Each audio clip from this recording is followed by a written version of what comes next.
I thought it would never happen to me, but it did. It seems like there's one question that every conservative will eventually have to ask these days, and that is, does Facebook target conservatives? I kind of thought people were just making it up, but it seems like it happened to me. Welcome to Proof Through the Night, where we ask, does our banner really still wave?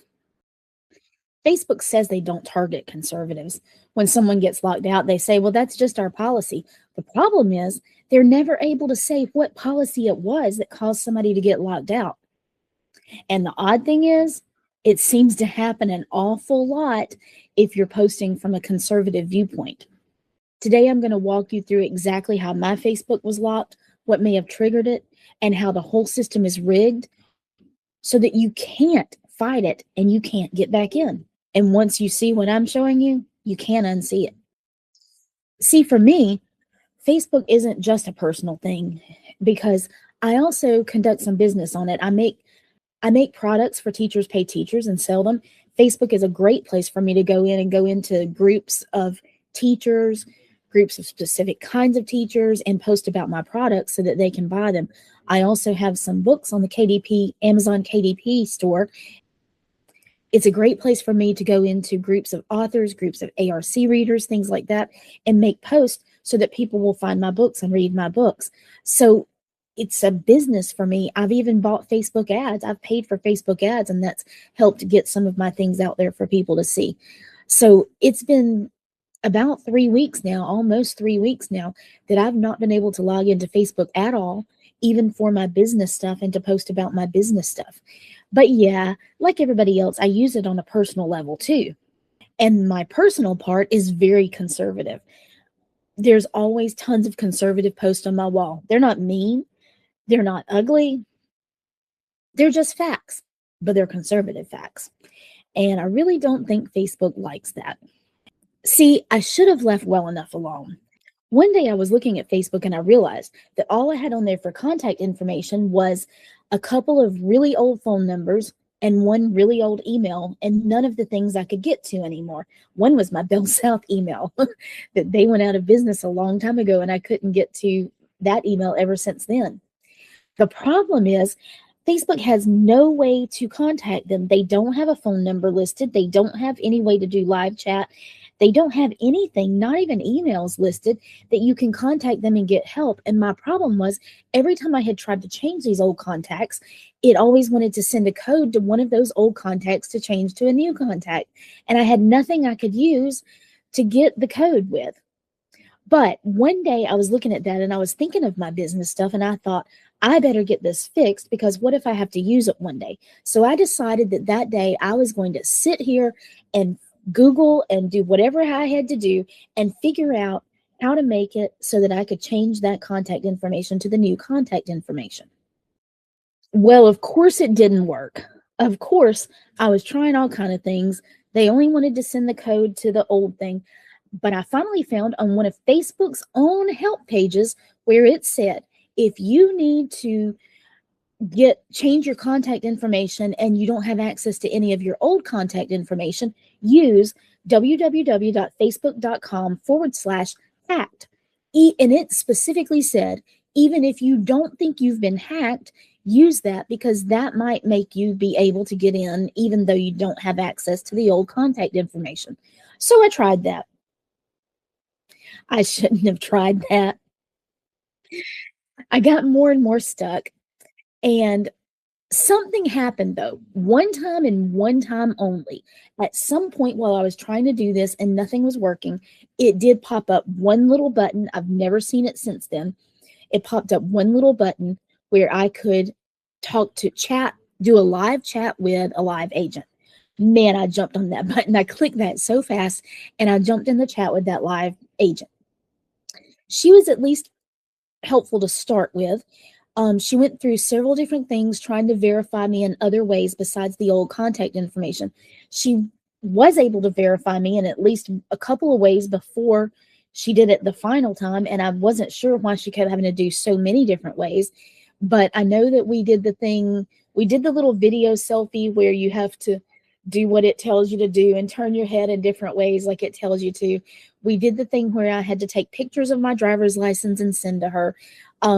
We did a couple of other things. I can't remember what they were, but we verified in several different ways.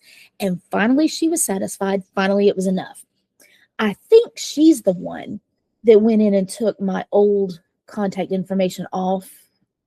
I'm not positive. It was either her or it was either me when I first got back in. She either gave me the ability to do it when I first got back in.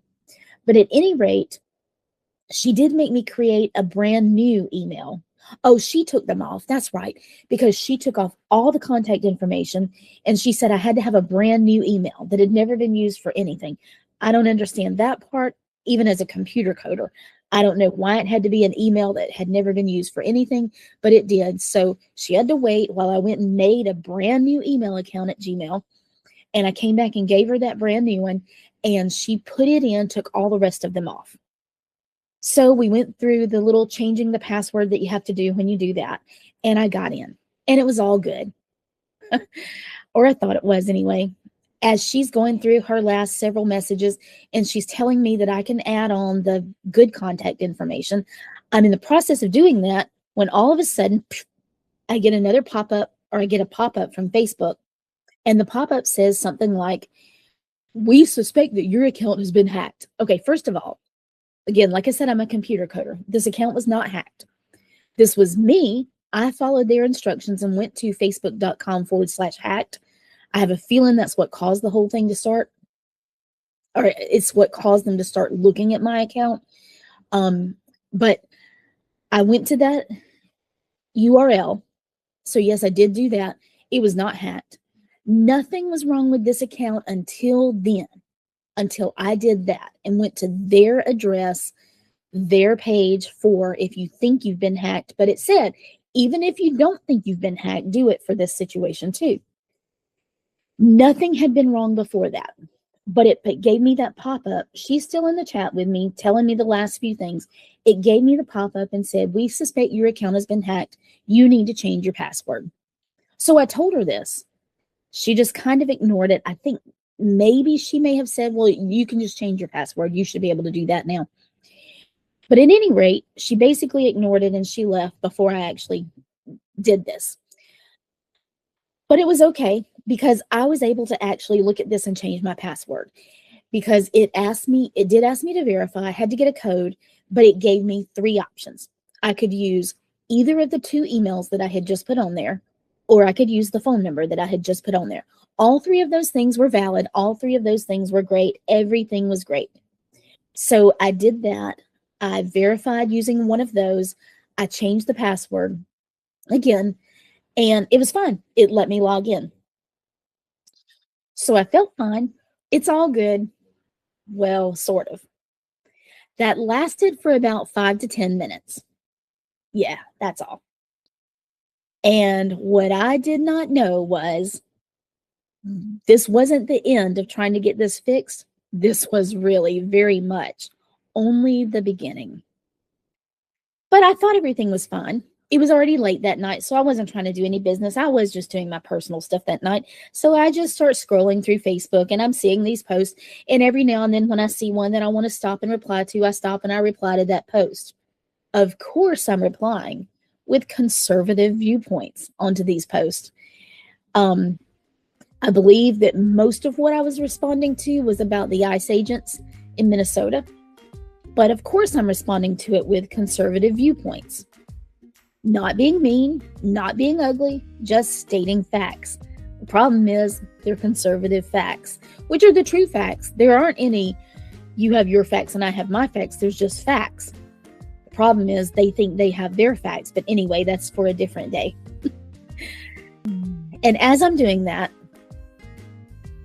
well, we're taking a little long on this one. So watch the next video to find out what starts happening more and more frequently the more that I keep scrolling through these posts and every now and then stopping and posting some other post from my point of view. Watch the next video to see what happens. But this has been Proof Through the Night. And as for now, yeah, our flag is still there.